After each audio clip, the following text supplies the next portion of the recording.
So, a quick update. I'm trying to figure out which I should focus on. And so this guy here is in much better cosmetic condition than this guy right here.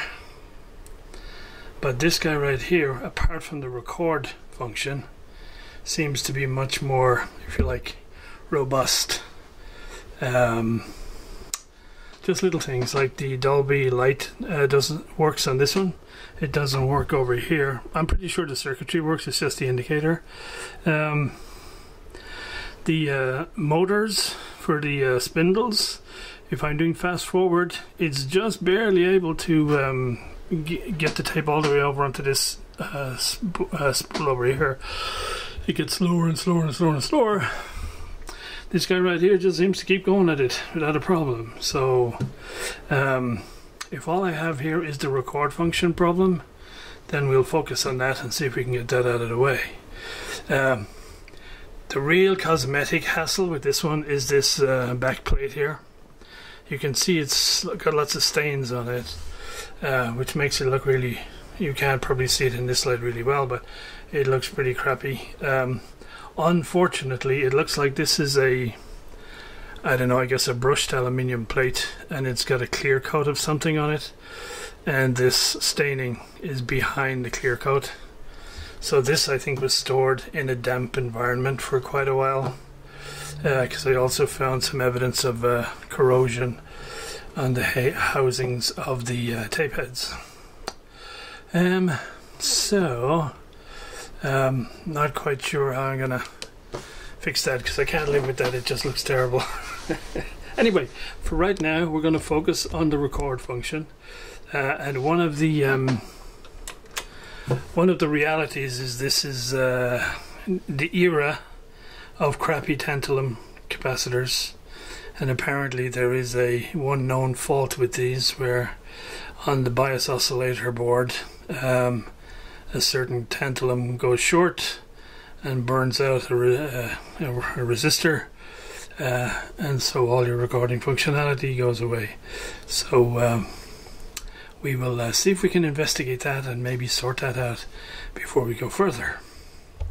Okay, so this guy is the bias oscillator board, and well, when you know, I'm not the first person to be in here. You can see right away here where a little bit of damage is done. Also, this whole board fixes to this bracket with 3 screws, all 3 of which are missing. So this board is just fixed with 1 screw here at the front, so it's not very well held. I mean, there's some pretty crappy work around here, so okay. I'll go get the manual and we'll have a look and see what we can find. It's a little bit tricky to do this, show you this on video, but okay, so this is the board. I've released the 1 single screw that was holding it. One of the first things I discovered is, apart from the fact that clearly it's been recapped and really shoddily done, unfortunately, but of these 3 mounting holes, the center one here lines up with a, let's see, I don't know if I can show it to you, with a power transistor right here.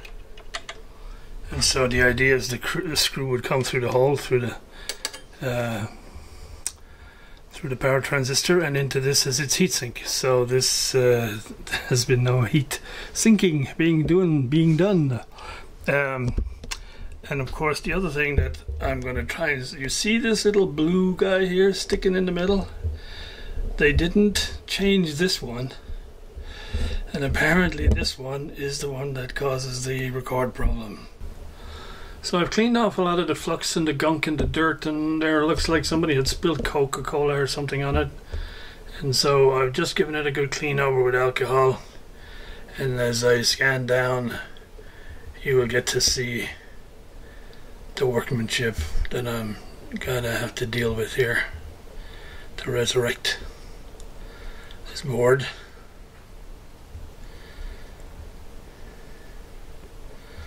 So, fun and games await. While I was here I couldn't help noticing, but on the mute board somebody's been in here with their soldering iron as well. So, but that'll be later. Okay, so the tantalum cap is between these 2 points here, and when I measure, it's 0.07 of an ohm. So I think we can safely assume that guy's got to come out of here. It took me a while to figure out where the resistor was, but it's right down here between these 2 points. Now it measures 50 ohms. It's supposed to be 56. Anyway, I'm going to dive in and get that tantalum replaced as best I can. I'll check this resistor out and check it.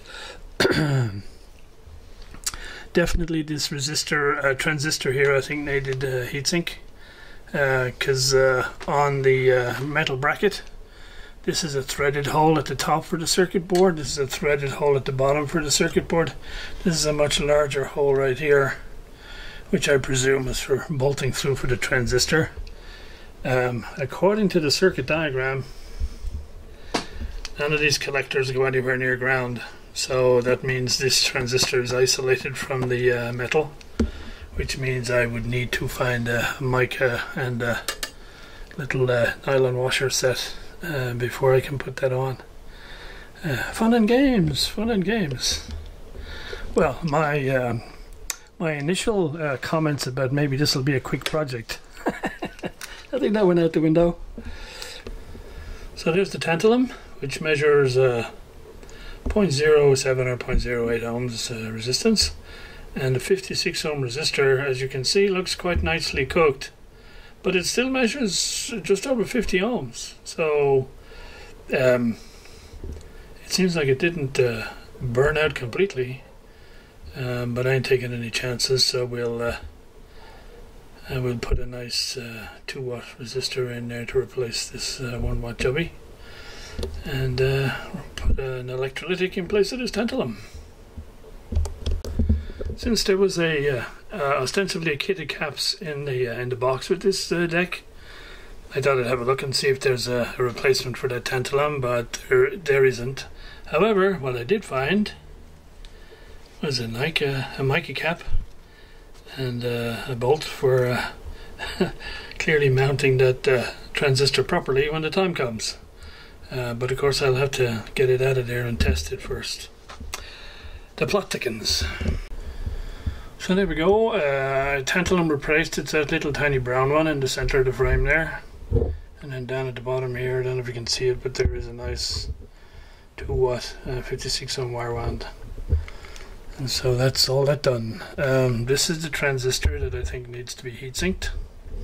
It took me a while to navigate the circuit diagrams here, but because the number of components on the bias oscillator drawing are tiny, and it turns out that the rest of them are in a completely different page, because it's the power supply section, which I presume is generating the power for the oscillator board. And so this is the guy here that needs to be heat sinked, which makes sense because it's the series regulator. So this power transistor checks out fine, and I did actually find the 2 other screws to hold the PCB onto the bracket, so that's good. However, the bit that is missing is the little standoff isolation washer that prevents the screw, mounting screw, touching the case here, or the collector. And whereas I have a bag full of mica washers, I don't have any of those